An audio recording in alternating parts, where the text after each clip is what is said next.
सच्चे दरबार की। अब पीछे वाली दीदी थोड़ा ताली बजा के की तो कैसे कहे के बा।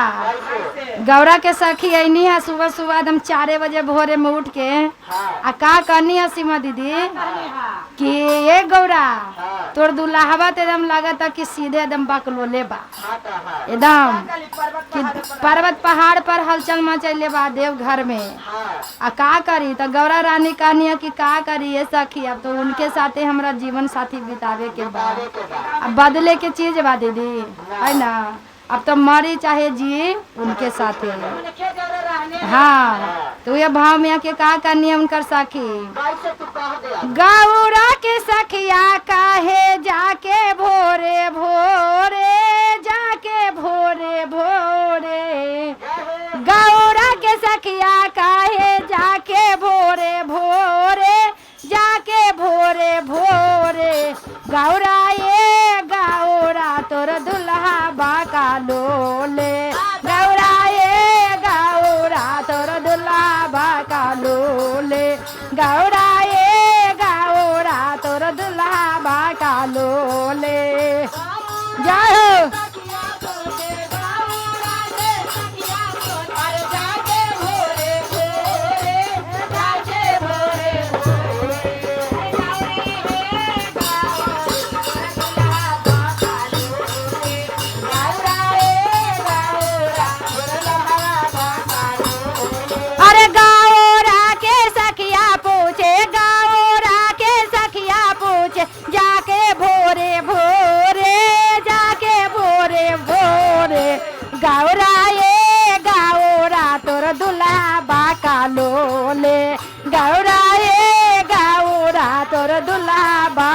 लोले।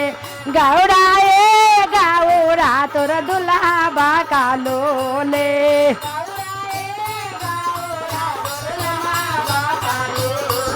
तो कैसे कहे के बा सीमा दीदी तो पूछ लिया उनकर सखी कि हमार दुल्हा तो इतना एकदम गांव के मोहल्ला के पूरा इंडिया के एकदम दानी बानी है ना पूरा एकदम। तो अपना ला तो भिखारी रहबे करेले दूसरा के तो एकदम जे चाहिए जे पूरा करेला तना उनका पूरा इंडिया में चर्चा चलता। पूरा सब साली दो सब पूजा डेली ना सुनवा लेकिन चर्चा के नाम डेली सुनवा है ना। तो पूरा के भंडार भरली तब ना उनका चर्चा इतना चलेली। तो वे भाव में आके कैसे कहली। अरे भांगी आधा थुरवा पे के भांगी आधा थुरवा पे के ना सबे में झूमे ना सबे में झूमे।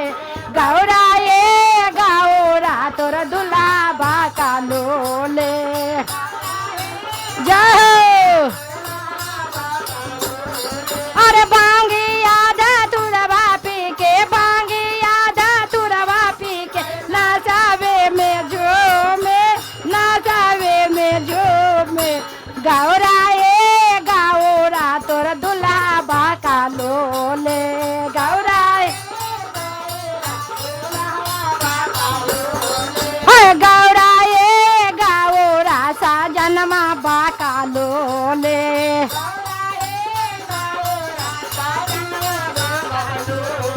अरे गौरा के तो देख के उनका रहती बकलोल बाकी महादेव के देख के जहाँ जमी जहाँ तड़फाना देखवाही पासी देखवाही जहाँ तारी पिएला गुरुओ भाई बौरा रहे कि ना।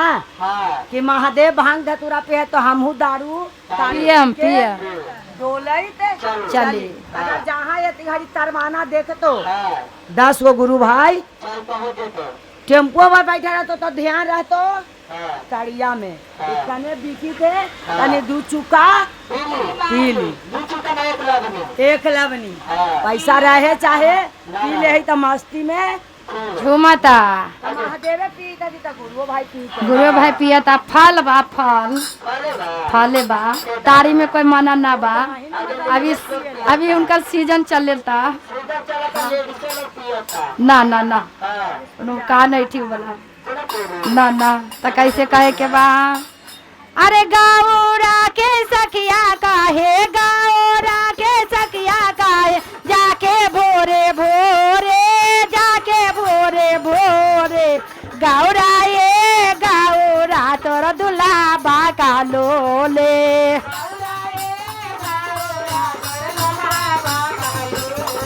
अरे गौरा ये गौरा तोर सजना बाका लोले।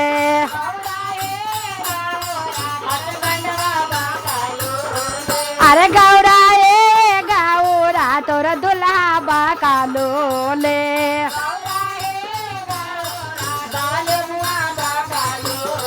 अरे पारावत पहाड़ा बापर पारावत पहाड़ा बापर रात दिन या गोरे रात दिन या गोरे। गौरा ये गौरा तोर दुल्हा बाका लोले।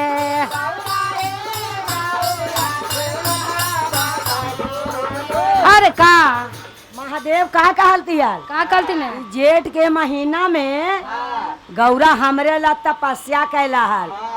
जेठ के महीना में आग लहरा के तापा हला अग्नि तापा हलन तो उ पगला महादेव भेंट होलती यार। गुरु बहन एती घड़ी गर्मी है तो 4 गो पंखा लगल है और वही महादेव लगी अग्नि लहरा के तपलती याल तो महादेव भेंट होलती याल पर्वत पहाड़ पर। पहाड़ पर जेठ के महीना में। अच्छा तो वही गौरा कहानी अपन साखी सबके। अरे पारावत पहाड़ा बापर पारावत पहाड़ा बापर नीता दिन या गोरे नीता दिन या गोरे। गौरा ये गौरा तोर दुल्हा बाका लोले। गौरा ये गौरा तोर दुल्हा बाका लोले। गौरा ये गौरा तोर दुल्हा बाका लोले।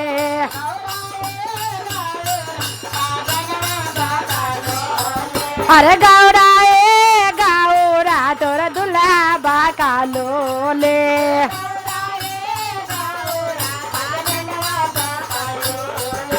गौरा ये गौरा साजनमा बाका लोले।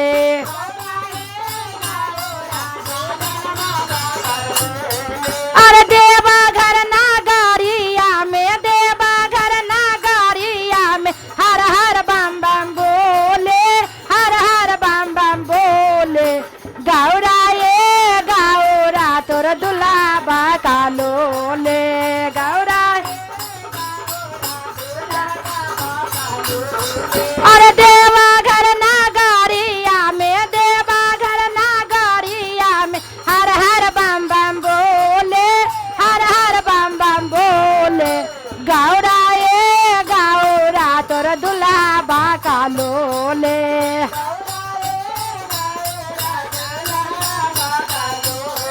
अरे गौरा ये गौरा तोर दुल्हा बाका लोले।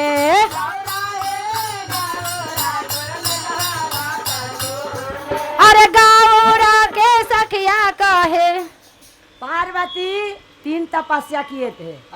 कौन कौन किए थे बताओ। 3 तपस्या किए थे वही 3 सूत ज्ञान है बताओ। न जाने है जेठ के महीना में अग्नि तापे आए। अब वर्षा मुसरा का धार वर्षा हलन जितना पर्वत पहाड़ के गुरु बहन पानी गिरा है वो जो बैठल रहा हल पेन ओढ़ के नहीं ये पहले रहा हलन वही तक। और जाड़ा में माँ के महीना मलमलिया ओकरा में बैठ के शीत में तपस्या कर रहा है।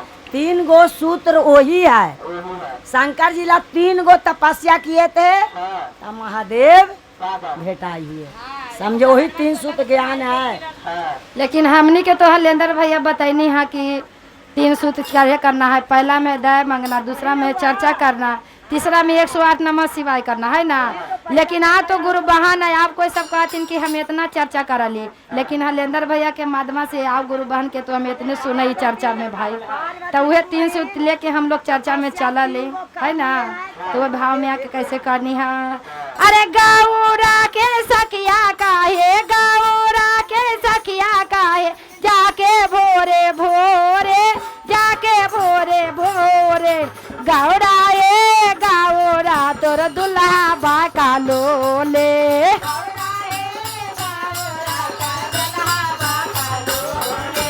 गौरा ए गौरा कालो ले।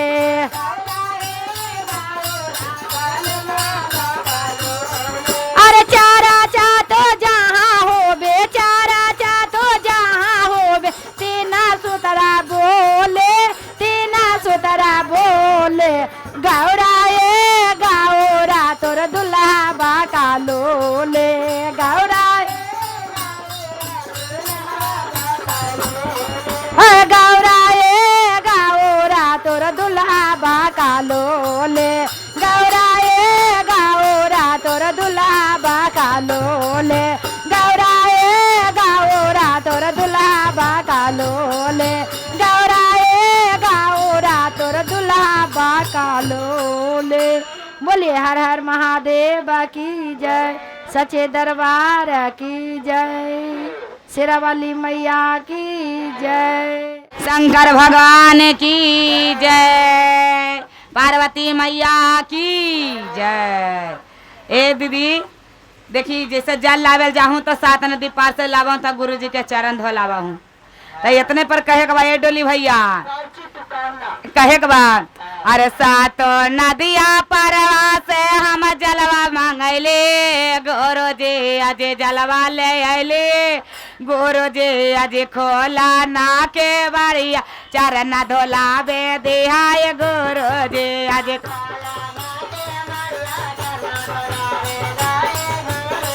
आज 7 नदिया परवा से हम जलवा ले अले गुरु जी, आज जलवा ले अले गुरु जी।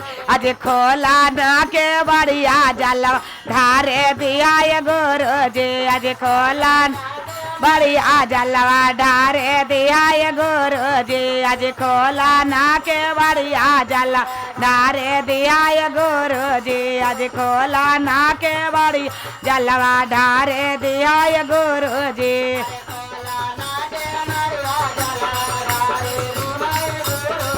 अरे 7 नदिया परवा से तो जलवा ले लागे से आगे जलवा ले लागे से आगे खोल ले यो के वारिया जल ढार ले आगे से आगे खोल आगे खोल ले यो के वारिया जलवा ढार ले आगे से आ।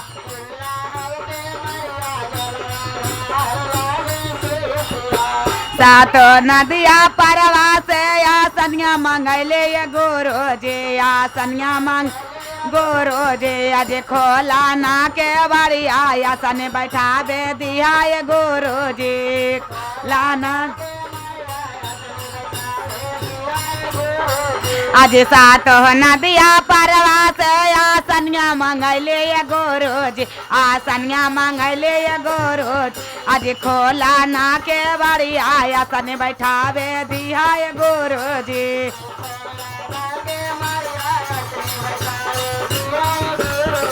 अरे 7 नदिया परवा से आसनिया मंगई लागे से आसनिया मंगई लागे से आगे खोल ले हियो के बारी आसन बैठावा नागे से आगे खोल ले हियो के बारी आगे खोल ले हियो के बारी आसन बैठावा नागे से आ।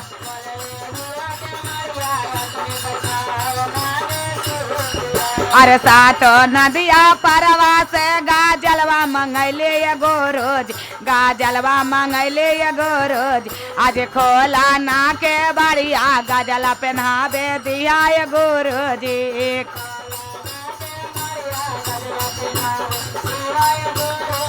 आगे 7 नदिया परवा से तो गजले मंगई लागे से आगे गजला मंगई लागे से आगे खोल ले हियो के बारी गजला पहनावा नागे से आ।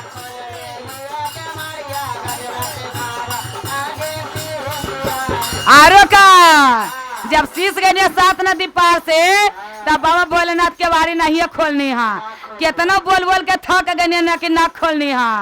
तब भोले बाबा के कक्का चीज ओकरा पसंद हवा तो कहे के बा अरे सात नदिया परवा से हम भंगिया मंगैले जे गोरोज आज भंगिया मंगैले जे गोरोज आज खोला ना के बढ़िया भोगवा लगावे दिया ये गोरोज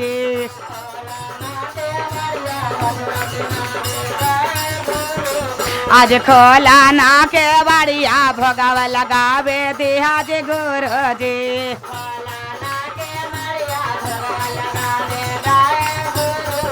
आगे सात नदिया परवा से तो भंगिया मंगाई लागे से आगे भंगिया मंगाई लागे से आगे खोल ले हियो के बढ़िया भोगवा लगावा नागे से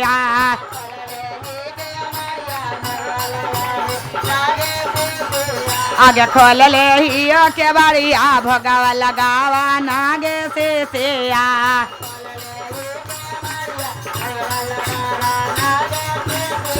आज सात नदिया परवा से हम मंगिया मंगैले जे गोरोजे खोला ना के बढ़िया भोगावा लगावे दिया ये गोरोजे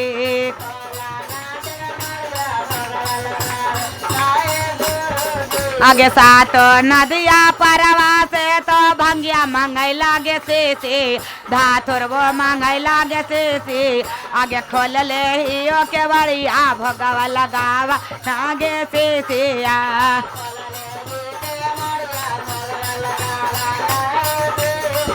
अरे सात नदिया परवा से हम घेवा मंगैले जे गोरोजे आज खोला ना के बढ़िया यार पे उतारे दिया जे गोरोजे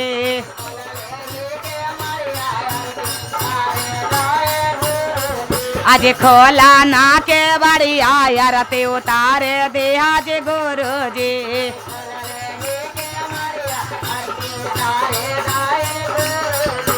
सात नदिया परवा से तो घेवा मंगई लागे से आगे घेवा मंगई लागे से आगे खोल ले हियो के बढ़िया यार ते उतार नागे से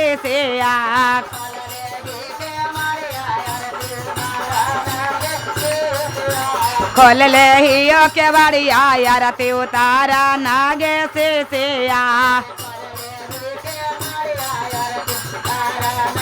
और का कहानी है कितना दूर दूर से सबके मंगाईनी है हमार डोली भैया सात नदी पार से नहीं है और हमार मीना दीदी आईनी है स्मिता दीदी और हमारी आईनी मन्नी दीदी हमार मंजू दीदी सांग नहीं है सीमो दीदी तो कहे के बा अरे सात नदिया परवा से ये डौले मंगैले जे गोरोज आज डौले मंगैले जे गोरोज आज खोला ना के बढ़िया भजन सुनावे दिया जे गोरोज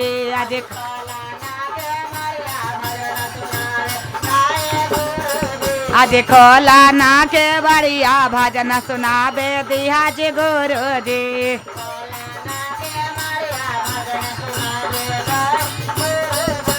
सात नदिया परवा से तो डौले बोले लागे से आया गे मंजू बोले लागे से आगे खोल ले हियो के बढ़िया भजन सुनाब नागे से आया गे खोल आगे खोल ले हियो के बढ़िया भजन सुनावा नागे से आगे खोल ले हियो के बढ़िया भजन सुनावा नागे से आगे खोल ले हियो के बढ़िया भजन सुनावा नागे सी हर हर महादेव की जय।